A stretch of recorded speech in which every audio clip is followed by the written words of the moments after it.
మన inner peace YouTube ఛానల్లో awareness ఎరుక జాగృతి సెషన్స్లో ఈరోజు ఎపిసోడ్కి మీ అందరికీ స్వాగతం అండి. మనం లాస్ట్ ఎపిసోడ్లో 5వ రకం కళల గురించి తెలుసుకున్నాం. మనం 4వ రకంలో గత జన్మలలో చేసిన పనులు గురించి తెలుసుకుంటామని అనుకున్నాం కదా. ఒకవేళ ఆ గత జన్మలలో చేసిన పనులు మనకు తెలియకపోతే మనం ఏం చేస్తాము, ఆ పనులు మనం తెలుసుకుంటే మన దృష్టికోణం ఎలా మారిపోతుంది అన్న విషయం తెలుసుకున్నాం. అసలు సన్యాసం అంటే ఏమిటో కూడా తెలుసుకున్నాం. ఈ 5వ రకం కళలలో భవిష్యత్తును తెలుసుకోగలము అని చెప్పుకున్నాం. కళలలో అంతరాత్మ గురించి తెలుసుకుంటే ఏమవుతుంది అన్న విషయం కూడా మనం డిస్కస్ చేసుకున్నాం. మనం కళ అన్న అభిప్రాయానికి రావడానికి కారణం ఏమిటి అని, ఈ లోకాన్ని మాయా అని ఎందుకు పిలుస్తాము అని కూడా మనం డిస్కస్ చేసుకుంటూ లాస్ట్ ఎపిసోడ్ని క్లోజ్ చేశాం కదా. హిందువులు ఈ లోకాన్ని మాయా అని పిలుస్తారు అనుకున్నాం. భ్రమ లాంటిది, కళ లాంటిది, మనసు యొక్క చెత్తా చెదారం అని అంటూ ఉంటారు. అంటే వారి యొక్క ఉద్దేశం ఏమిటి? వారి ఉద్దేశం ఇదంతా, ఈ లోకంలో అంతా కూడా అబద్ధమనా? కానే కాదు. ఇది అబద్ధమని కాదు, కానీ మన మనస్సు దానితో కలిసి కలగాపులకంగా అయినప్పుడు మనకై మనం సొంతంగా ఓ అబద్ధపు ప్రపంచాన్ని సృష్టించుకుంటాం. మనందరం ఒకే ప్రపంచంలో జీవించట్లేదు. మనం ప్రతి ఒక్కళ్ళకి ఒక మనస్సు ఉంటుంది కదా. అలా ఎన్ని మనసులుంటే అన్ని ప్రపంచాలుంటాయి. ఎవరి ప్రపంచంలో వాళ్ళు జీవిస్తూ ఉంటారు. సో హిందువులు ఈ ప్రపంచాన్ని మాయా అని అన్నప్పుడు వారి ఉద్దేశం, వారి వాస్తవం మనస్సుతో కలిసి మాయా అయ్యింది అని. ఉన్నదేదో అది వాస్తవం, కానీ అది మనకు తెలియదు. ఆ వాస్తవం మనస్సు కలిసి భ్రమ మాయ అయ్యింది అని చెప్పుకుంటూ మనం లాస్ట్ ఎపిసోడ్ క్లోజ్ చేసాం. సో ఎవరైనా కానీ పూర్తిగా మేల్కొన్నప్పుడు, అంటే ఒక బుద్ధుడిగా పూర్తి అవేర్నెస్తో, ఎరుకతో ఒక మనిషి ఉన్నప్పుడు, అప్పుడు అతనికి మనసు కలవని వాస్తవం తెలుస్తుంది. మనసు కలిసిన వాస్తవాన్నే మనం మాయా అంటున్నాం కదా. మరి మేల్కొన్న వ్యక్తికి, ఒక బుద్ధుడి లాంటి వ్యక్తికి మనసు కలవని వాస్తవం తెలుస్తుంది. అప్పుడది సత్యం, బ్రహ్మన్, కట్టకడపటిది ఇలా అంటారనమాట. అంటే మనసుతో కలిస్తే ప్రతిదీ ఎలా అవుతుంది? కలలాగా అవుతుంది. ఎందుకు అంటే మనసు అనే పదార్థమే కలల్ని సృష్టిస్తుంది కాబట్టి. మనసు కలవరకుండా పోతే ఏది కల కాదు. ఒక్క వాస్తవమే దాన్ని స్ఫటికలాంటి నిర్మలతతో మిగిలి ఉంటుంది. సో మనసు మాయమవ్వాలి, మనసు అక్కడ లేకుండా ఉండాలి అంటే మనం పూర్తిగా అవేర్గా ఉండాలి. ఏ క్షణానికి ఆ క్షణం మనం జీవిస్తూ ఉండాలి, అవేర్గా ఉండాలి. సో ఇలా ఉండటానికి ఒక ఉపాయం కూడా చెప్పారు కదా మనకి బుద్ధుడు. ఏమిటది?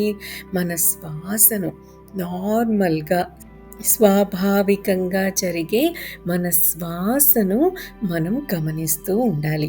అలా శ్వాసను గమనిస్తున్నప్పుడు 4 సంగతులను మనం గుర్తుంచుకోవాలి.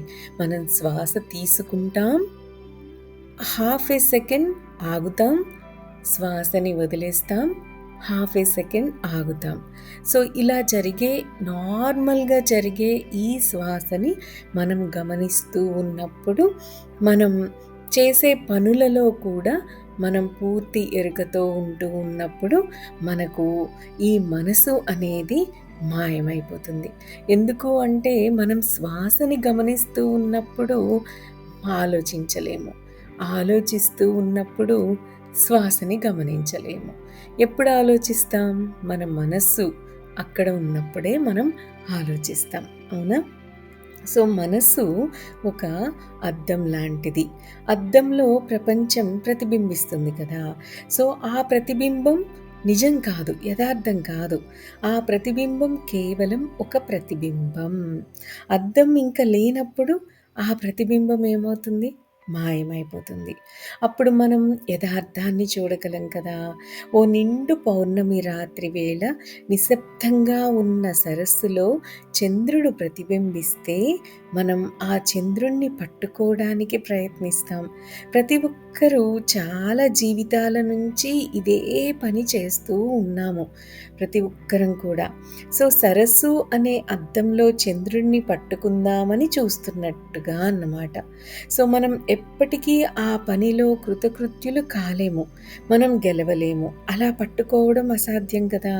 సో, ఎవరైనా సరస్సు గురించి మరిచిపోయి సరిగ్గా వ్యతిరేకమైన దిశలో చూడాలి అంటారు ఓషో.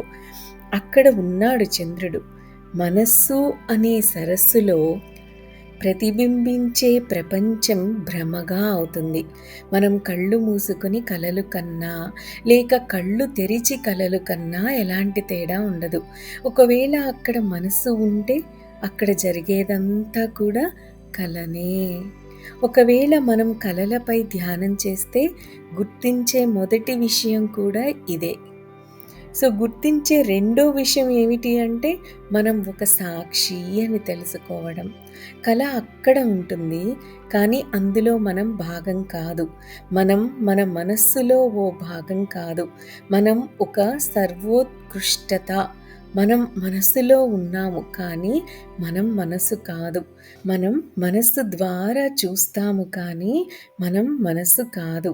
మనం మనస్సుని ఉపయోగిస్తాము, కానీ మనం మనసు కాదు. హఠాత్తుగా మనకు ఒక సాక్షి, ఇంకా ఈ పైన మనం ఒక మనస్సు కాదు అన్న విషయం మనకి అర్థమవుతుంది. మనం ఒక సాక్షిలాగా మారిపోయినప్పుడు. ఈ సాక్షియే చివరిది, కడపటిదైన అత్యంతమైన గుర్తింపు. అప్పుడు నిద్రపోతూ ఉన్నప్పుడు కల వచ్చినా, లేక మెలకువగా ఉన్నప్పుడు కల వచ్చినా ఏం తేడా లేదు. మనం ఒక సాక్షిగా మిగులుతాం కదా! మనం ఈ ప్రపంచంలో ఉంటాం. కానీ మనలోకి ఇంక ఏమాత్రం ఈ ప్రపంచం ప్రవేశించలేదు. మనం ఒక సాక్షిగా చూస్తూ ఉంటాం దాన్ని అంతే. వస్తువులు, విషయాలు అక్కడ ఉంటాయి. కానీ మనసు ఆ విషయంలో ఉండదు. విషయాలు మనసులో ఉండవు. హఠాత్తుగా సాక్షి లోపలికి వస్తుంది. ప్రతిదీ కూడా మారిపోతుంది. మనం ఆ నేర్పు, కుశలత ఒక్కసారి తెలిస్తే మనకు, ఇక అది చాలా సరళంగా ఉంటుంది. మనకి సాధనతో మనకిది ఈజీగానే మనం సాధించవచ్చు. అలా కాకపోతే, అలా సాధించలేకపోతే, ఆ నేర్పు మనకి రాకపోతే, ఇక మనకి కష్టమవుతుంది. దాదాపు అసాధ్యమవుతుంది. కలకంటూ ఉన్నప్పుడు ఎలా మెలకువగా ఉండగలం చెప్పండి? అది అసాధ్యంగా అనిపిస్తుంది కదా!